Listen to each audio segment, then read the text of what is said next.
예, 오늘 말씀은 제가 요새 그 인물 탐구를 하고 있었어요. 그래서 원래는 인물 탐구에 대해 생각을 했었는데 이제 설교는 모든 게 그렇지만 하나님 앞에 특별히 이제 설교는 제목을 주님께 기도하죠. 그래서 주님께 기도할 때 주님께서 이 추수라는 단어를 주셨는데 말씀을 보겠습니다. 마태복음 9장 35절에서 38절 말씀입니다. 같이 합독하시겠습니다. 예수께서는 모든 도시와 마을을 두루 다니시면서 유대 사람의 여러 회당에서 가르치며 하늘나라의 복음을 선포하며 온갖 질병과 온갖 아픔을 고쳐주셨다. 예수께서 무리를 보시고 그들을 불쌍히 여기셨다. 그들은 마치 목자 없는 양과 같이 고생에 지쳐서 기운이 빠져 있었기 때문이다. 그래서 제자들에게 말씀하셨다. 추수할 것은 많은데 일꾼이 적다. 그러므로 너희는 추수하는 주인에게 일꾼들을 그의 추수밭으로 보내시라고 청하여라. 아멘. 제가 저는 이제 누구한테 얘기할 때, 그러니까 어떤 관계되는 사람한테 얘기할 때 그냥 저는 초보 농부입니다 이런 말을 자주 해요. 근데 인터넷상에 뒤져보면 초보 농부라고 지칭하는 사람들이 굉장히 많아요. 근데 올해 제가 처음으로 그 씨앗을 뿌리고 또 모종을 심고 그러면서 이제 수확의 기쁨이라는 걸 진짜 맛봤어요. 근데 이 농부는 누구나 해보는 게 좋은 것 같아요. 하다못해 화분에다가 뭐 고추를 심건 뭘 하건. 왜냐하면 성경 말씀이 더 잘 이해가 됩니다. 그 농부의 일을 해보면 작은 거라도 수확을 할 때 이 수확의 기쁨을 누리는데 그 제가 해보니까 오이하고 토마토가 제일 쉬운 것 같아요. 정말 특별한 노력 없이도 이렇게 주렁주렁 뭐 열매가 맺혀서 제가 올해 오이나무를 계속 해 먹었고요. 그래서 계속 요새 비빔밥만 해 먹고 있습니다. 그리고 방울토마토도 나기 시작한 때부터 지금까지 한 번도 안 샀어요. 원래 계속 이제 토마토를 많이 샀었는데 제가 그 하나님께서 이렇게 키우시고 하나님께서 열매 맺게 해주시는 건데 굉장히 재밌더라고요. 이거 생각을 해보세요. 요만한 씨앗이 막 수십 배 혹은 수백 배로 늘어나는 거잖아요. 그러니까 물론 심는 수고가 있고 물을 제때 줘야 되는 수고가 있지만 그거에 비해서 얻는 건 너무나 큰 거죠. 근데 수확을 할 때 그게 추수인데 수확을 할 때 그 떼약볕에 하면 힘이 들죠. 네. 특히 이제 옥수수 같은 게 떼약볕에 나오잖아요. 그래서 한여름에 한낮에 하려면 힘들어서 자연스럽게 어떻게 하게 되냐면 아침에 해가 퍼지기 전에 한 11시이죠. 한 5시, 6시부터 해서 뭐 늦어도 한 10시, 하여튼 그 정도까지만 여름엔 일할 수 있고 또 저녁에 해 지기 직전 한 5, 6시부터 일 몰 때까지. 그렇게 짧게 일할 수 있더라고요. 낮에는 서 있기도 힘든데 어떻게 일을 하겠어요? 그러니까 수학이 여러분 이제 농사를 저는 초보 농사 해보기 전에 몰랐어요. 그러니까 이게 농사는 진짜 때가 중요하구나. 그리고 이렇게 뭐 며칠에 못 심고 며칠에 못 심고 이러는 게 있잖아요. 그 때를 놓치면 이제 뭔가 지장이 있는 거죠. 근데 영적인 수확도 추수도 이제 때가 중요합니다. 오늘 이 본문 말씀 마태복음 이 9장에 있는 말씀을 잘 이해를 하려면 실은 마태복음 전체를 다 한번 읽어보는 게 좋아요. 마태복음 전체. 그러니까 우리가 하나님께서 어떤 여러분한테 말씀을 주셨을 때 그 말씀을 잘 이해하기 위해서는 그 말씀 전체를 보는 게 좋고 또 특별히 그 말씀이 있는 앞뒤 장을 잘 보는 게 좋죠. 이 9장 전후를 보시면 특히 이제 전에 보시면 이 예수님께서 본격적인 공생애를 하시는 때의 일이에요. 그래서 여러 회당에 다니시면서 막 이제 천국의 비밀을 막 말씀을 하세요. 그리고 또 회당에 이제 두루 다니셨다라고 말씀을 하거든요. 35절에 모든 도시와 마을, 그러니까 예수님이 다니실 수 있는 도시와 마을을 막 다니시고 거기에 이미 있는 유대인들이 모이는 회당, 우리는 지금 이 교회의 전통이 이 회당으로부터 온 거거든요. 그러니까 그 회당 유대인 남자라면 누구든지 회당에 가서 이렇게 말씀을 읽고 또 말씀을 반차에 따라서 읽고 또 설명할 수 있었거든요. 이제 그렇게 예수님께서 사역을 하신 거예요. 그리고 질병과 아픔을 다 고쳐주셨죠. 여기에 이 질병과 아픔이라고 주님께서 35절에 보면 나와 있는데, 이 질병은 원어로 하면 노소스라는 단어인데 영어로 표현하면 디지즈예요. 그러니까 디지즈는 뭐냐면 명백한 육체적인 질병이에요. 그러니까 누가 봐도 저 사람은 병을 앓고 있어. 또 스스로도 나는 무슨 병이야 이렇게 이름할 수 있는 이제 그런 병이고, 그 다음에 아픔이라고 표현됐거든요. 근데 이 아픔이 개정개혁에는 연약한 것 이렇게 표현이 돼요. 근데 원어로는 뭐냐면 말라키아라는 단어인데 영어로 표현하면 일니스예요. 일니스는 뭐냐면 그러니까 좀 약하게 아픈 거라고도 표현할 수 있지만 정신적으로 아픈 것도 표현이 돼요. 그러니까 어딘가 아픈 거예요. 아프긴 아픈데 좀 약하다, 나약하다 이런 것도 일리스라고 표현할 수 있거든요. 그러니까 예수님께서는 명백하게 병으로 보이는 것도 치유해 주셨고, 연약한 것, 또 그냥 약한 것, 또 정신적으로도 아픈 것, 그 모든 것들을 다 치유해 주셨어요. 그러니까 성경에서 이렇게 두 개로 나누어서 설명을 하실 때는 의미가 있는 거예요. 그냥 질병 이런 것이 아니라, 우리가 왜 죽을 병이 들어서만 하나님을 찾는 것이 아니라 정말 모든 것, 모든 약해진 것, 모든 것에 정말 우리 주 예수 그리스도의 은혜를 간구하기 원합니다. 예수님은 하나님이시죠, 그렇죠? 예수님은 하나님이십니다. 이 예수님의 성품과 능력은 우리가 이 공생에 사역하시는 것을 통해서 알게 되죠. 그리고 또 제자들과 나누는 말씀을 보면서 우리 예수님이 어떠한 성품의 소유자인지를 우리가 알게 됩니다. 그리스도인들은 평생 누구를 닮아가죠? 예수님. 그리스도인은 평생 예수님을 닮아가는 것이 정상적인 일이에요. 닮아가게 돼 있는데, 그러면 우리가 성경에 나와 있는 이 예수님을 닮아가는 거죠, 그렇죠? 예수님. 그러면 저는 이러한 우리가 하나님을 닮아가는, 예수님을 닮아가는 이 모습이 세 가지로 나누어서 생각할 수 있다고 생각을 해요. 첫 번째는 뭐냐면, 우리가 죄짓기 전에 그러니까 아담이 죄짓기 전에 하나님께서 아담을 지을 때 누구의 형상을 닮게 지으셨다고 했죠? 하나님의 형상을. 그럼 하나님의 형상을 닮게 지었으면 하나님의 성품을 닮았을까요? 안 닮았을까요? 하나님의 성품을 닮게 지으셨어요. 또 하나님이 우주를 말씀으로 지으신 창조주이시잖아요. 그러니까 하나님의 권능이 있으시잖아요. 그 하나님의 권능을 닮게 만들었을까요? 안 닮게 만들었을까요? 닮게 만드셨어요. 그러니까 하나님의 성품과 권능은 우리 인류에게 하나님께서 자신을 닮도록 그렇게 만드셨어요. 근데 거기에 한 가지 더 추가하자면, 제가 이 말씀을 이해를 하면서 많은 것들이 좀 열렸는데, 그게 뭐냐면 하나님이 빛이시잖아요, 그렇죠? 우리 요한복음에 뭐라고 나와요? 예수님은 참빛, 참빛이 세상에 왔는데 세상 사람들이 그 빛을 알아보지 못하고 오히려 어둠 속에 숨더라, 이렇게 얘기한단 말이에요.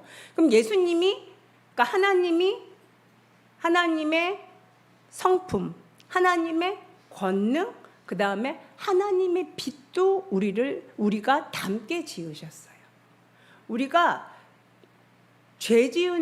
아담이 죄 지은 이후에 이 하나님의 성품, 하나님의 권능, 하나님의 빛이 그 빛을 발하지 못하는 상태가 돼버린 거예요.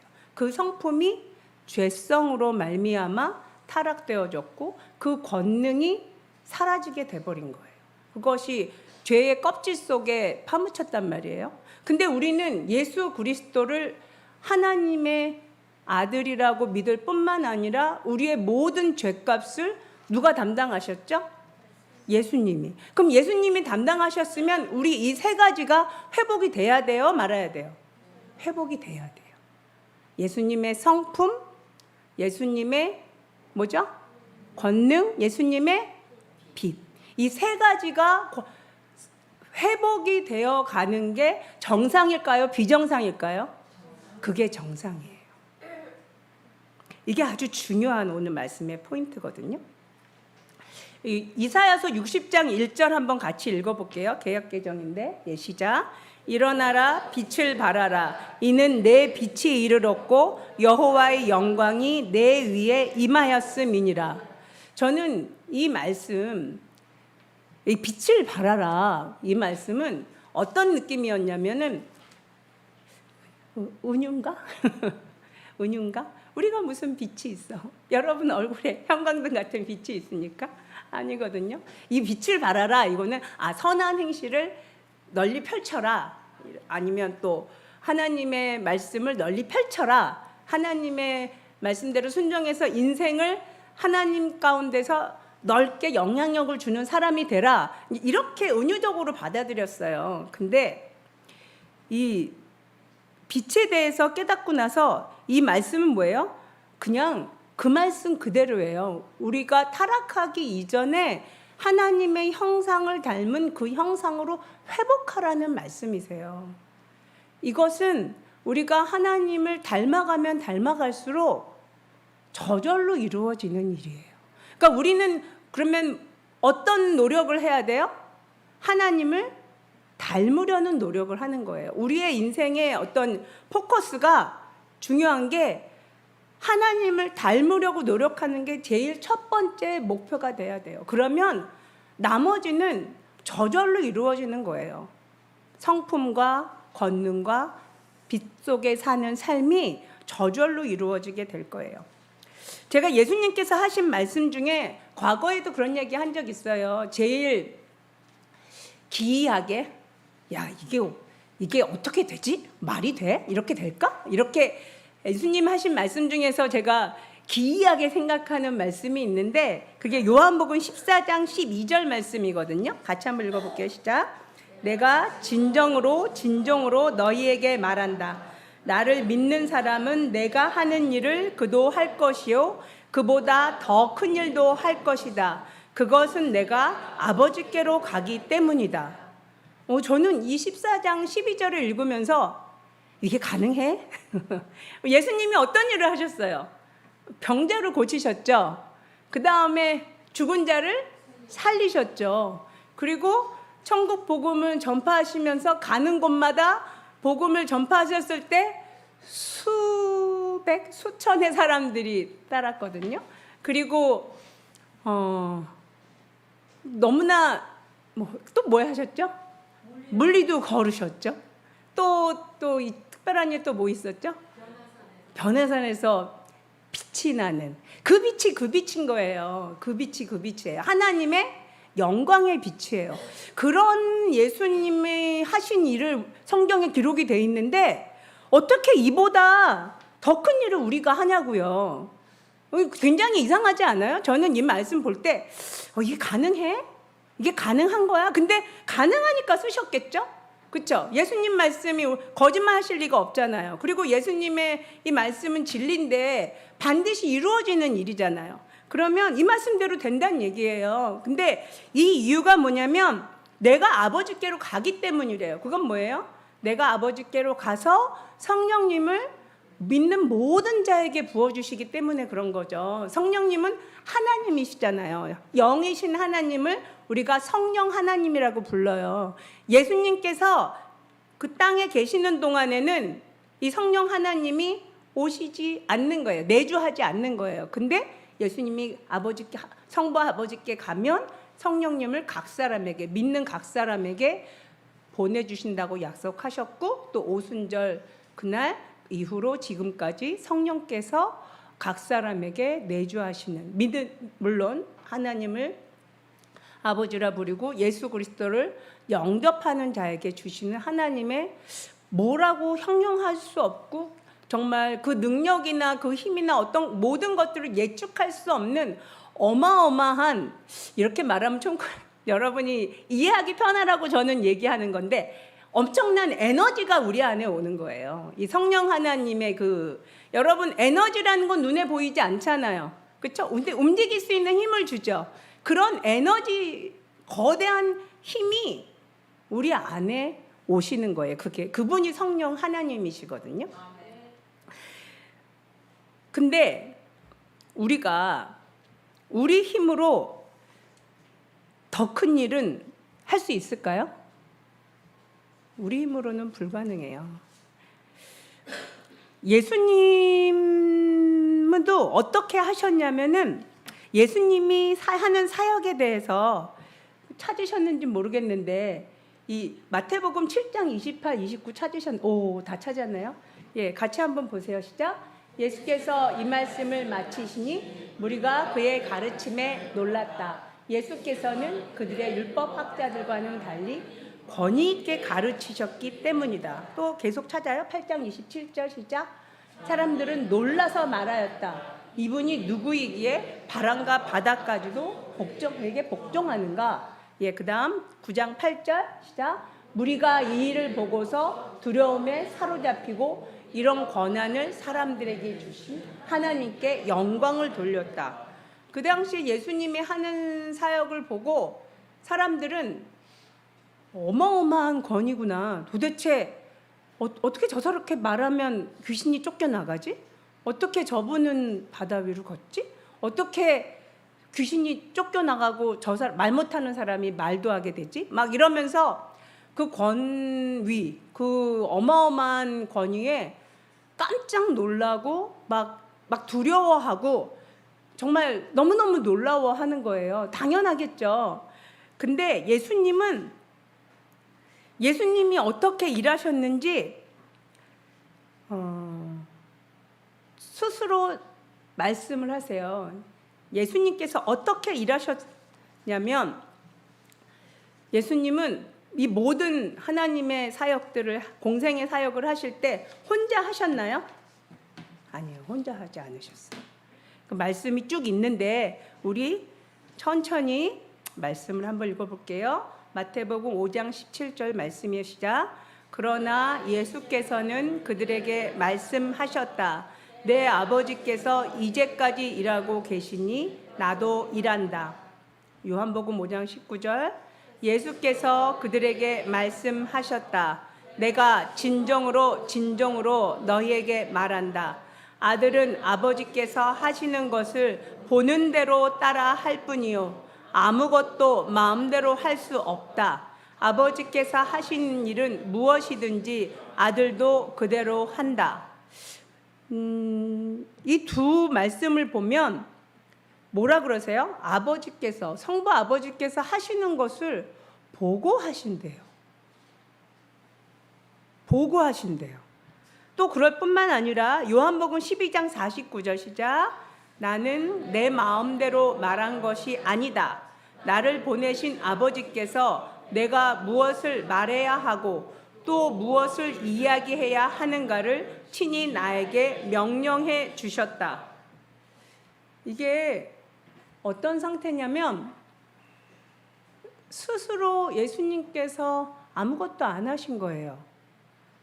그러니까 우리가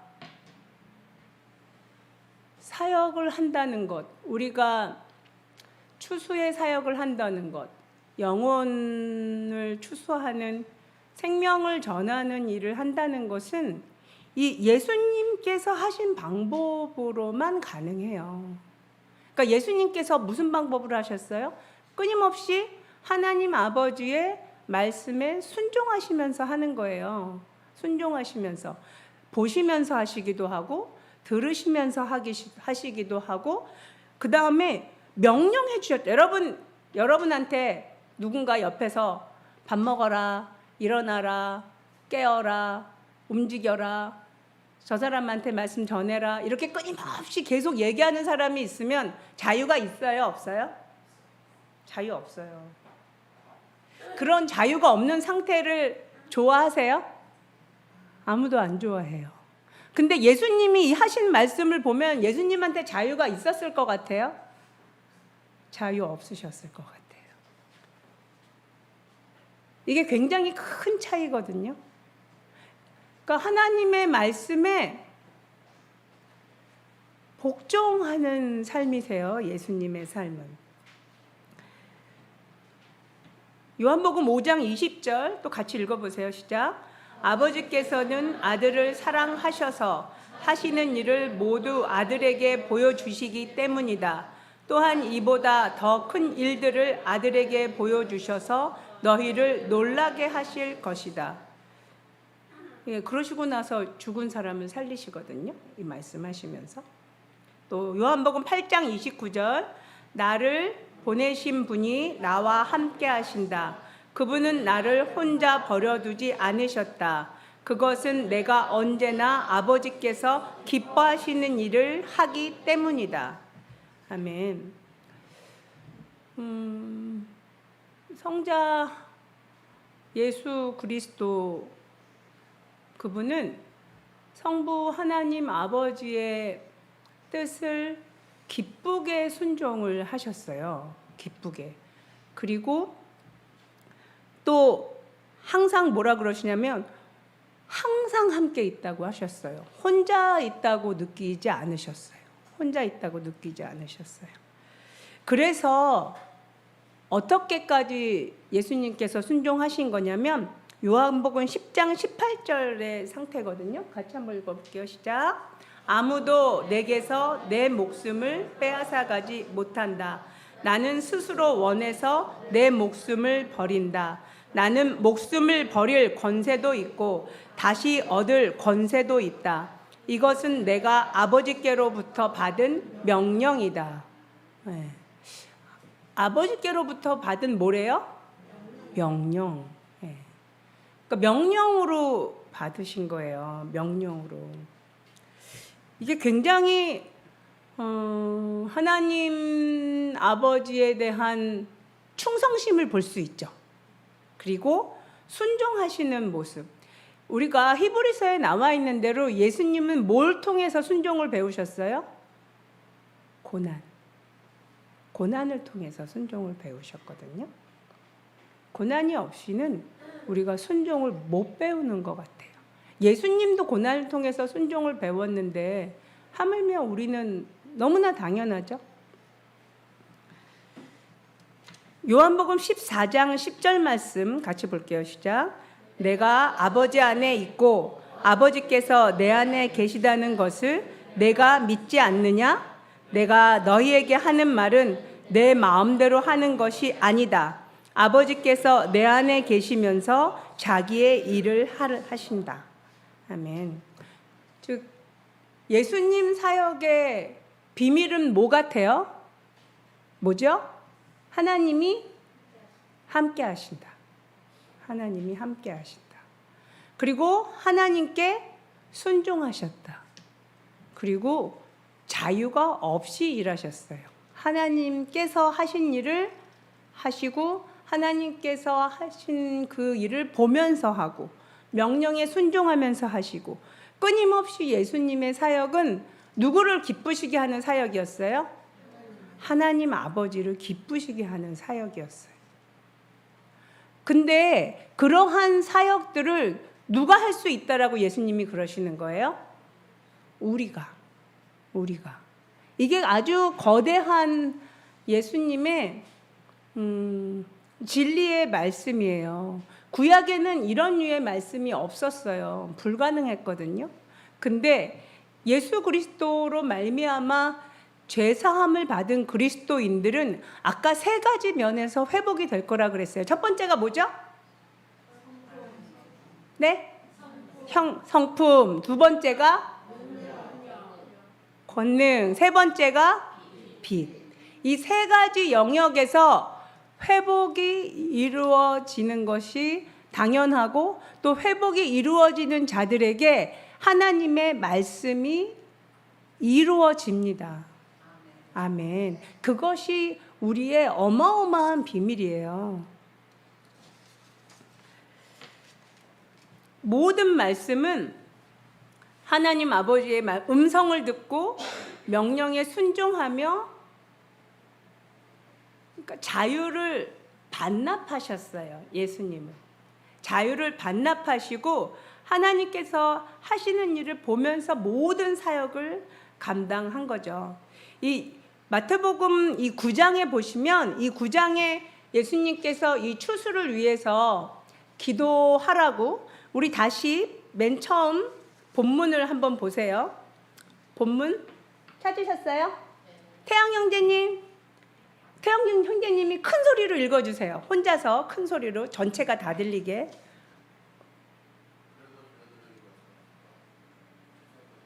아니요, 이거 아니고 본문 이거 예.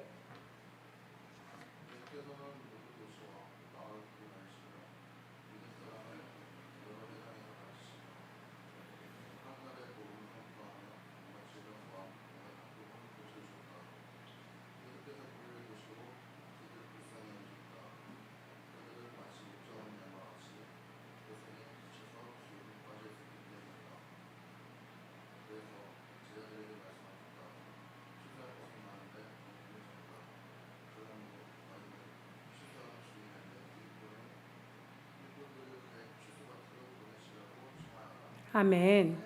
이렇게 추수에 대해서 일꾼들을 보내달라고 청하여라 이렇게 말씀하셨을 때의 예수님 이 9장은 아직 12사도가 세워지기 전이에요. 제자들을 한 명 한 명 이렇게 불러 모실 때거든요. 근데 이렇게 말씀하시고 10장에 이제 12사도를 세워요. 그러니까 예수님께서 생명의 복음, 이 천국의 비밀을 말씀하시고, 이 예수님께서 이 땅에 오신 이유를 설명하시면서 하나님 아버지와 동행하시면서 많은 이적과 기사를 행하시면서 예수님께서는 예수님을 따르는 수많은 양들을 보신 거죠. 수많은 양들이 오는데 그 양들을 그때는 예수님 혼자서 담당을 하셨어요. 그러니까 예수님 혼자서 그 많은 일들을 담당하시려니 택도 없는 거죠. 그래서 성부 아버지께 부탁해서 더 많은 일꾼들이 와서 추수할 수 있도록 기도해라. 그러고 나서 예수님께서는 12제자를 세우세요. 이 12제자들을 세우시면서 이제 12제자한테 권능을 주시는데, 근데 예수님이 하시는 이 모든 사역에 보면 가장 중요한 게 뭐냐면, 예수님은 사람을 육체로 보셨을까요? 영으로 보셨을까요? 영으로 보셨어요. 사람이 영혼 육에서 부유한 사람 혹은 아주 건강한 사람이 예수님을 환영했을까요? 아니죠. 어떤 사람들이 예수님을 환영했어요? 가난한 자, 아픈 자, 결핍이 있는 자들이죠. 예수님이 그러시잖아요. 부자들은 의원이 쓸데없다. 건강한 자에게 의원이 쓸데없다. 오히려 예수님을 찾는 자들. 근데 예수님께서 이렇게 말씀하시는 그 부분은 두 가지 영역이 다 있는 거예요. 육적인 영역도 있고 영적인 영역도 있는 거예요. 그러니까 예수님께서 사람들을 볼 때 뭐를 봤다고요? 육을 봤어요? 영을 봤어요? 그러면 우리가 우리가 사람들을 볼 때 그 사람들의 영을 봐야 돼요? 육을 봐야 돼요? 영을 봐야 돼요. 영을. 그 육체는 예를 들어서 부유할 수도 있고 가난할 수도 있고 교육을 많이 받을 수도 있고 교육을 적게 받을 수도 있고 세련된 사람일 수도 있고 전혀 세련되지 않은 사람일 수도 있고 굉장히 다양한 많은 사람들이 있는데 우리가 그들의 어디를 보고 복음을 전해야 되는 거죠? 영적 상태를 보고. 그러려면 그걸 볼 수 있는 눈을 누구로부터 받아야 돼요?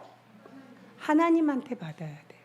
하나님한테 받아서 하나님께서 주시는 마음으로, 하나님께 주시는 감동함으로, 또 주님께서 주시는 때에 우리가 뭘 해야 돼요? 예, 추수할 수 있는 거예요.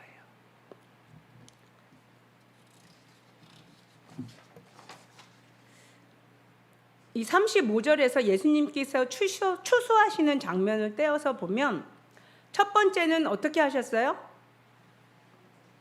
말씀해 보세요. 첫 번째는 1절에 도시와 마을을 두루 다니셨어요. 우리도 어떻게 해야 돼요? 두루 다녀야 합니다. 두루 다녀. 근데 똑같이 하면 돼요. 우리는 뭐 힘들 거 없어요. 그냥 성경에 나와 있는 대로 똑같이 하면 됩니다. 뭘 들고? 전도지 들고, 아니면 뭐라도 들고. 제가 사무실에서 해봤는데 사탕이 도움이 되더라고요. 어떤 분한테 뭐 택배 기사님이건 누구건 사탕 드세요 그러면서 이렇게 전도지 붙은 사탕지를 드렸는데 잘 받으시더라고요. 근데 예, 두루 다니는 게 필요해요. 그 다음에 두 번째는 뭐예요? 예, 회당에서 있으면 가르치지만 우리는 복음을 선포해야 되는 거죠. 그러니까 예수 믿으세요라는 말보다는 뭐 더 좋은, 그러니까 그 말은 이제 사람들이 너무 많이 들었기 때문에, 그래서 천국이 가까이 왔습니다. 여러분, 우리가 죽은 이후에 뭐 삶이 있습니다. 뭐 어떤 여러분이 할 수 있는 복음을 선포하고, 그 다음에 뭐 해야 돼요?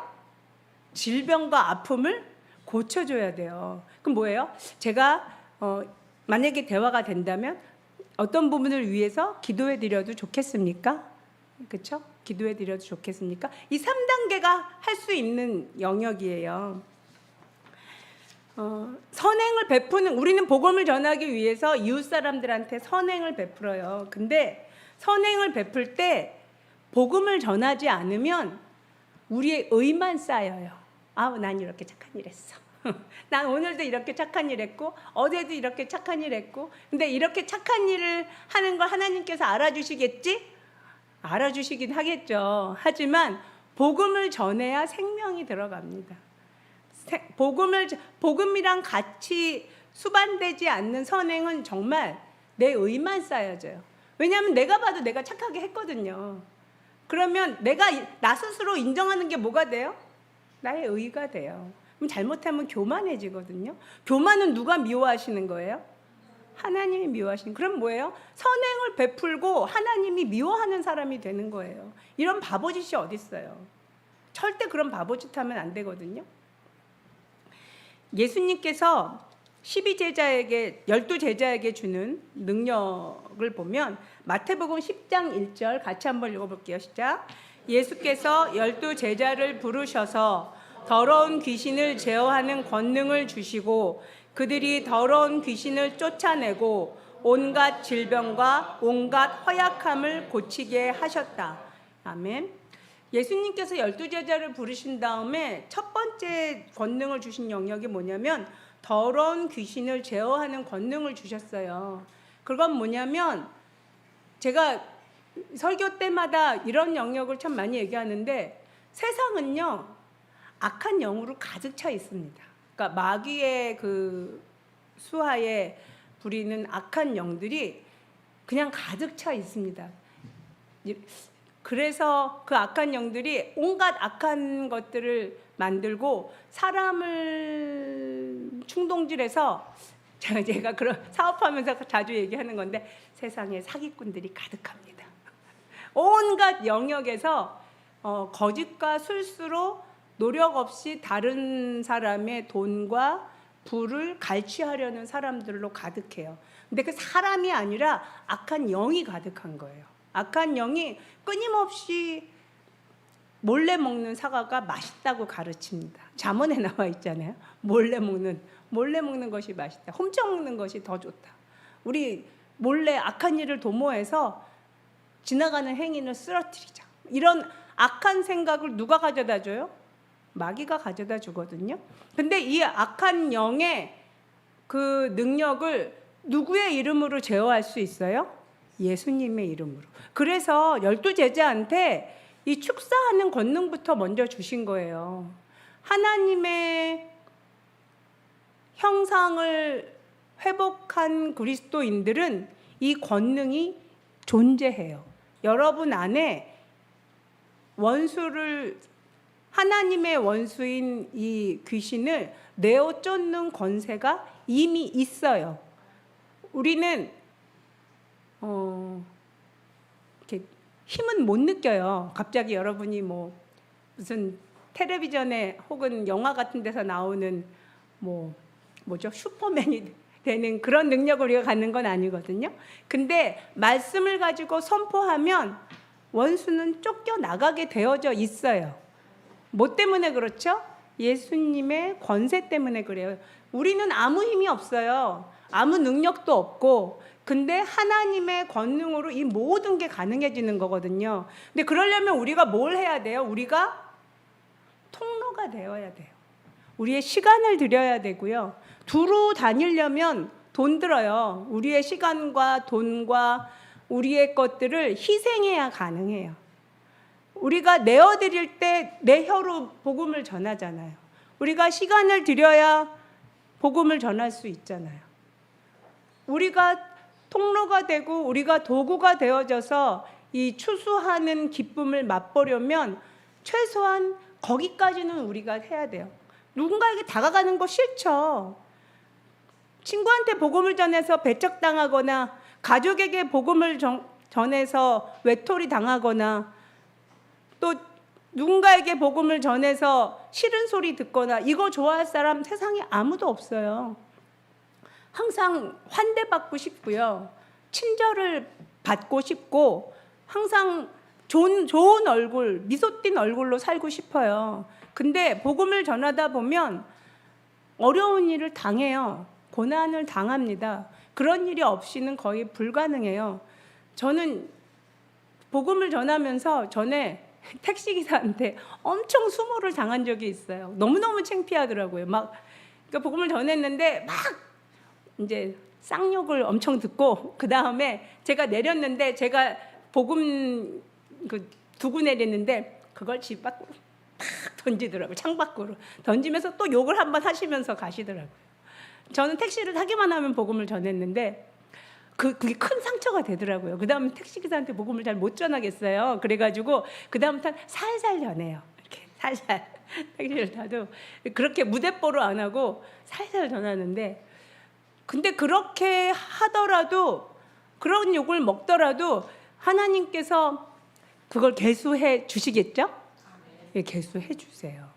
우리가 복음을 그리고 그렇게 제가 정말 아주 예전 일인데 그때도 택시를 타서 복음을 전했어요. 복음을 전했는데 복음을 전하기 전에 어떤 일이 있었냐면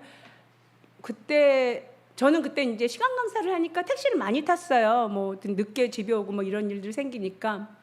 근데 예를 들어서 A 코스는 이렇게 가고 B 코스는 이렇게 가고 저는 늘 다니는, 예를 들어 공항에서 집까지는 늘 다니는 길이니까 너무 길을 잘 아는데 A 코스도 아니고 B 코스도 아닌 이상한 길을 가는 거예요. 근데 겁이 더럭 나더라고요. 밤이기도 하고 혼자 택시를 탔는데. 그리고 좀 인상도 안 좋으세요. 근데 정말 인상도 안 좋으세요. 겁이 나긴 하는데 속으로 기도를 하면서 냅다 복음을 전했죠. 냅다 복음을 막 전했어요. 그랬더니 아주 이상한 눈으로 저를 흘기면서 집에 데려다 주더라고요. 요금 많이 나왔어요. 요금이 1.5배 이상 나왔어요. 근데 저는 그때 그냥 직감적으로 내가 위험한 지경에서 벗어났다고 느꼈어요. 제가 이렇게 하면서 봤는데 왜 운전기사, 택시기사는 그 신상 얼굴 사진하고 뭐 이런 게 나와 있잖아요. 근데 이 얼굴하고 이 얼굴하고 다르더라고요. 되게 위험했던 것 같아요, 제 생각에. 근데 예수의 미친 여자라고 생각하고 그냥 내려준 거 아닌가? 전 그렇게 제가 지금 이제 드는 생각인데, 하나님께서 우리를 샅샅이 알고 계세요. 그리고 우리의 중심을 다 아십니다. 보시고. 우리에게 아무 능력이 없다고 우리가 손들고 주님 앞에 완전히 엎으러질 때까지 하나님의 능력이 안 나타나요. 우리가 뭔가 할 수 있다고 생각하면 계속 힘듭니다.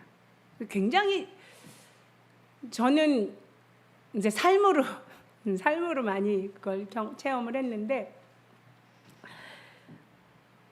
우리 힘으로는 정말 아무것도 할 수 없어요. 우리가 무슨 그 영혼이 추수할 때가 되어서 복음을 전하겠어요? 우리가 어떻게 그 사람이 어떤 상태인 줄 알고 어떤 말을 전하겠어요? 우리는 할 수가 없거든요. 근데 그렇게 할 수 있도록 힘 주시고 또 우리를 사용하셔서 우리가 복음을 전해서 그들이 영혼이 생명을 얻는다면 우리에게 정말 크나큰 영광일 거예요. 성경에 보면 별과 같이 빛난다 그러셨거든요. 많은 사람을 선한 대로 돌아오게 한 자는 별과 같이 별에 빛난다라는 표현이 있는데, 영적인 추수는 다시 한번 말씀드리지만 우리 힘으로 할 수 있는 게 아니에요. 우리 힘으로 모든 것이 그렇지만 우리가 하나님의 자녀로서 하나님을 닮아감으로 세 가지 영역, 뭐라고요? 하나님의 성품, 하나님의 권능, 하나님의 빛. 이것을 우리 힘이 아닌 누구 힘으로? 하나님의 힘으로 이루어져 갈 때 저절로 이루어지는 거예요. 왜냐하면 그것들이 이루어지기 시작하면요, 우리 안에 하나님이 주시는 그 하나님의 열정이 생겨요. 아무도 말릴 수 없는 하나님의 열정이 생겨요. 그 열정 때문에 사는 거예요. 그 열정 때문에 조 목사님 저러고 계시는 거거든요. 아무도 그걸 막을 수 없고, 오죽하면 하나님이 뭐라 그러시냐면, 아가서에 있는 하나님의 사랑의 표현이 뭐라 그래요? 어떠한 것도 꺼뜨릴 수 없는 사랑이거든요. 우리는 그 하나님의 열정이 우리 안에 들어와서 우리를 휘저으시면서 일하실 수 있도록 우리를 내어드려야 돼요. 예, 같이 이 시간 잠깐 기도하겠습니다. 기도할 때 정말 하나님의 이 놀라우신 능력이 우리를 덮고, 정말 우리가 본래에 죄 짓기 전에 정말 우리를 지으신 그 형상대로 우리가 회복되어 하나님께 순종함으로 정말 영적인 추수의 일에 우리가 동참할 수 있게 해달라고 같이 기도하시겠습니다.